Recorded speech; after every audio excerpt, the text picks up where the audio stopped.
All right, folks. Sometimes out of the mouths of babes, oft time comes gems, right? And this is from not even a female subscriber, but a female viewer talking about the myth of white womanhood, because I had a hangout talking about the myth of white womanhood. And she's disagreeing with me, but in her disagreement, she's actually saying exactly what I've been saying over the past couple of weeks or so. So I want to read this to you, and then I'll be back on the other side. This is from BP. This is off of my BGS for Women channel. BP says, "I'm sorry, maybe I'm confused here, but I don't think that black women want to be white. I think that black women just want the white women get on a daily basis from both white and non-white men alike. And as an Afro-Latina, I can attest that men across the board do treat white women better. It's depressing to know that no matter how much I try, I won't be given the same respect, love, and adoration from a man of any race because of the color of my skin. Some black women think the hate against black women is just a black man thing, but it's not. Every man wants a white woman, and honestly, I don't blame black men or any non-white man who only wants white women, because it's not their fault that society taught them to hate everything that isn't white. White women affords them the opportunity to give their kids a better life by not having to suffer the struggles of being black in this world. It sucks, but I don't think there is anything non-white women can do about it. That's the main reason I froze my eggs, since marriage at this rate may not be a possibility for me." And that is from BP. That's a comment from BP. And I did respond to her, not a lengthy comment, because, I don't like doing lengthy comments in my comment section. I don't debate in my comment section. At least I try not to. But notice what she says. The myth of white womanhood is not being white. It's not about being white. I never said that black women wanted to be white. White femininity is the goal, the status of white women, the status of Miss Ann. Now, women take on the accoutrements of Miss Ann, the light hair, trying to lighten their skin, maybe lighten their eyes. Because what? She just said it. Black women just want the same special treatment that white women get on a daily basis from both white and non-white men alike. You hear that? Did you hear that? What have I been saying about the myth of white womanhood? And what was actually the goal of black women? What did I say? They want to be Miss Ann. And why does she say? And that's according to her, I can attest that men across the board do treat white women better. This is her experience, that white women get treated better than women of color. She doesn't say why white women get treated better than women of color, but in her eyes, the reason that white women get treated better by men of color, or white men period, is because of the color of their skin. You notice she never said anything about attitude. She never said anything about culture or how they were brought up or money or anything. It's about the color of their skin. Listen to this. It's depressing to know that no matter how much I try, see, hear that? It's depressing to know that no matter how much I try, I won't be given the same respect, love, and adoration from a man of any race because of the color of my skin. Can we say colorism? Can we say featureism? Can we say white, the jealousy of white women? Can we say that? I don't have to say it. She's saying it. She's an Afro-Latina. She's saying it. Let me say, get this. Some black women think the hate against black women is just a black man, but it's not. In other words, what she's saying is what most black women think. I'm not saying all. Most black women think. If you date or like a white woman, it means you hate them. She's saying that. Do you hear what I'm saying? This is out of her own mouth. This is a black woman that's honest. She's absorbed the material and she's honest. Listen to this. This is gold. This is gold. Black men, listen to this. This is gold. Every man wants a white woman. And honestly, I don't blame black men or any non-white man who wants white women, because it's not their fault that society taught them to hate everything that isn't white. This is a lens coming from a black woman. She's telling you the truth. This is how they see anything, how they see stuff, because it taught them to hate everything that isn't white. She's projecting. Hear that? She's projecting this. Everything that I've been saying about black women as opposed to white women, she's saying it right here. It said white women affords them the opportunity to give their kids a better life, but not having to suffer the struggles of being black in this world. Boom. Baby, I couldn't have said it better. Boom. What do I always say the prime directive of a female or a woman is? What have I been saying? To give her offspring the best chance in any environment. And since we are in a white dominant environment, what does that mean? White skin. What did she just say? It don't get no plainer than that. She's projecting her wants, her objective, her needs onto men. In other words, she thinks is because that's what she wants, that's what men want. It doesn't matter how much men tell them what the opposite is, because they can't see it, because they can't internalize your answer. You hear this? She's being honest. This is gold. She needs white skin to give her children. She don't blame black men. That's what she's saying. Because if it was her, she would do the same thing, because it would give her kids a better opportunity. She said, it sucks, but I don't think there's anything non-white women can do about it. Shame, guilt, and the need to be right. Shame. There's nothing. I don't think there's anything that white women can do about it. That's the reason, main reason I froze my eggs, since marriage at this rate may not be a possibility for me. In other words, she doesn't think she can get married because she's not white. She's blaming everything on her being not white, because that is the gold standard of femininity in her eyes. It's not the attitude. She ain't said nothing about attitude. She ain't said nothing about agreeability. She ain't said nothing about culture, education, money, nothing. She said white skin, being white. If you ever notice, when black women talk about why you choose one woman over another, it's always looks.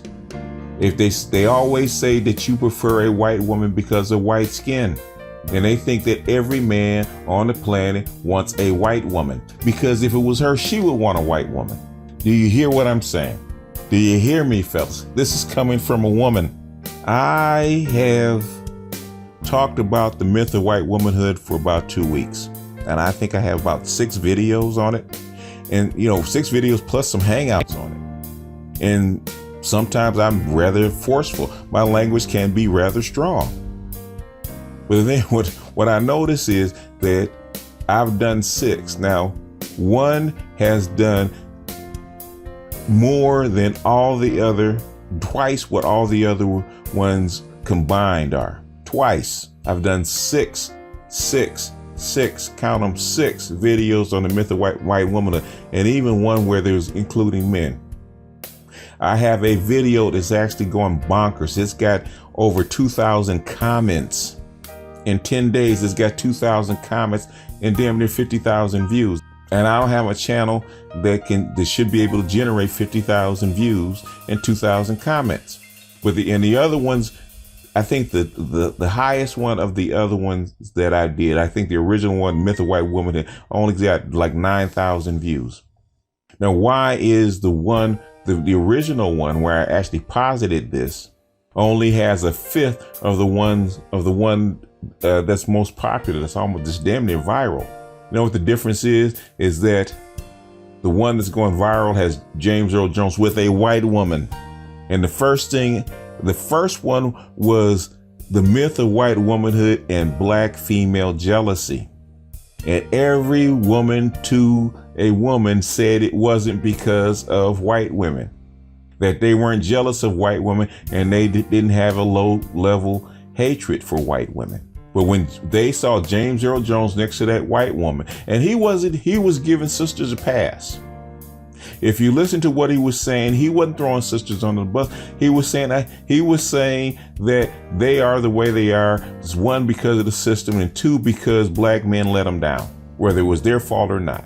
They didn't hear any of that. All they saw was James Earl Jones talking about black women next to a white woman. And now I got 2,000 comments, which a lot of them I had to actually delete because they were so angry. 2,000 comments and 50,000 views. Does that make sense? All because there's a white woman and nobody ever talks about there's only a handful of comments that even talk about what he says. Most of the negative comments come because there's a white woman in it. Which is what I was saying in my original video. That the reason that there's so much angst about a black man being with a white woman is because it's not about the man. It's about white womanhood and white femininity that black women don't think they can attain. And every black woman said it was bunk until this one. And she did it because she disagreed with me. I never said that black women wanted to be white. They don't want to be white. They'd rather be themselves, but they want what white women have, which is white womanhood. Because the prevailing standard of femininity is white womanhood, according to the myth. They don't feel protected by their men because they're not protected as they see it like white women are, which is the same thing that I said. We don't build for them because we haven't given them the global empire that the white men had. The white man didn't do it for white women. The white man did it because he wanted to eat. He wanted to be on top, had nothing to do with women. It's number one, okay? But black women think that the white man actually built this whole global empire because they wanted to do it for white women. It's first myth. Second myth is that the Miss Ann that black women want to be is less than 10% of the population. But it's that myth or that white woman femininity that they want, that they think they want, can only be given to them by who? The white man, because the black man can't give it to them, which is exactly what I've been saying for over 2 weeks. It's baked in. It's part of the culture. It's been learned a long time ago and passed down. I tried to tell you that in Sojourner Truth's speech. She was asking for white womanhood, which is the same reason that black women keep taking the side of white women. That Jolene chick that went viral because she dissed black men. Black women jumped in on that. Because now a white woman was agreeing with her and saying everything that they wanted to hear out of her mouth because she's white. Now, when that same thing happened with Crystal and Karazin, when the veganator jumped all over her, she was crying because black men didn't come in and defend her. And the same chick that cried about black men not coming in to defend her, and I'm actually going to do something about that. The same chick that cried about black men not defending her, even though she's married to a white man, that black man didn't come defend her because she was black. The same chick, when a white woman went in on black men, guess who had her on? You guessed it. And that's what black men are talking about. Black women don't walk the talk. It's a one-sided deal. But the thing is, all I did all this for, this whole exercise, this whole exercise is one, to show brothers exactly what the truth is. That this, where 90% of your angst comes in, is not from what you do. It's something that's already baked in. It's for something that you can't do, which is the real reason that Beyonce, who's worth $500 million, and Jay-Z, who's married to Jay-Z, who's worth $1 billion, still complains about Becky with the good hair. $1 billion cannot buy you white womanhood. It can't.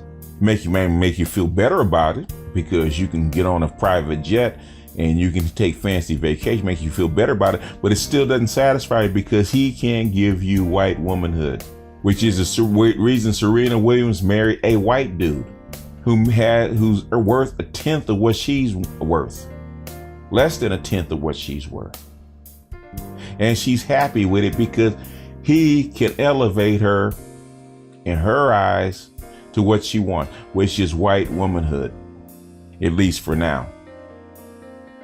And I wanted to actually not throw sisters under the bus. I wanted to lift the covers off of the angst, open that closet and actually shine a light in on what's going on, because that's the revelation that I have. It's not about the guys, but you look at my comment section on James Earl Jones alone, all they talk about is black men wanting white women because that's what they believe. And damn near every woman in that section, and sometimes half of the male simps said the exactly same thing. Why don't you stop talking about and go on and get you a white woman? They never listened to what I said, because in their minds, every man wants a white woman. Why? Because every black woman in her heart really wants to be that. She wants the same status that white women have, and she can't have it. So she doesn't blame. Secretly, they don't blame black men. They think every black man, if he could, would run off and get a white woman, because if it was them, that's what they would do. That's like when they call you a traitor, a sellout, a coon, because you took the easy way out. We knew that you wanted a white woman all along, and you went on and done it instead of sticking with your woman. They think that she has what they don't, which is femininity, which is white womanhood. And because you're with a white woman, you get white womanhood, something that the black woman thinks that she can't give to you. This is deep-seated shit. Deep-seated psychological shit that's been planted in black women's minds for the past 200 years, and they refuse to dig it out. Hell, it might as well be 1717, 300 years ago, rather than 2017, because the mindset is still the same. That's the way women thought 200 years ago, exact same thing. They wanted to be Miss Anne. They still do. And that poison is spread throughout all over the world now, but none so rich and so deeply seated as what we see here in the United States. And every slight, every bit, every inch that white women do, or black men side with white women, it cuts them deeply. Now they can side with white women. They can side with white women against their men. This Me Too. You don't see black women going up against white women in protection of their men, do you? Do you? Black women jumped on that Me Too, even though it was a hashtag invented by a black woman have jumped on this Me Too just like everybody else has. Right along with that riding shotgun, right along with that white woman. Riding shotgun. Not saying all, because I know that's what's going to come. Not saying all, but most. Now, I thought I was done with this because I was going to close off. I was trying to get rid of this subject because I'm frankly tired of it. I am frankly tired of constantly cleaning out my comment section over James Earl Jones because he's next to a white woman. I was tired of it. I am weary of it because I was actually done with the subject. I said what I said. I made my videos and I was trying to move on to something else because the other stuff is piling up. But like a couple of my commenters said, I struck a nerve. I have struck a nerve. It's like a hailstorm coming down and there's a lot of hit dogs out there that are yelping. And most of them don't want to look at the evidence because they know I'm right. But they don't want to examine it because it's too hard, it's too deeply seated. And it's much too easier to blame black men. So black women, take your blue pill, go back to sleep and believe whatever it is you want to believe. Don't take the red pill because the red pill means truth and that's too hard. It is what it is, and I probably ranted on this too long, but it's something that frustrates me. They say a prophet is never known in his own village, and he's chased out of 9. I'm going to leave you with that quote. And as always, this is BGS out, and hopefully I'll see you guys on the next one.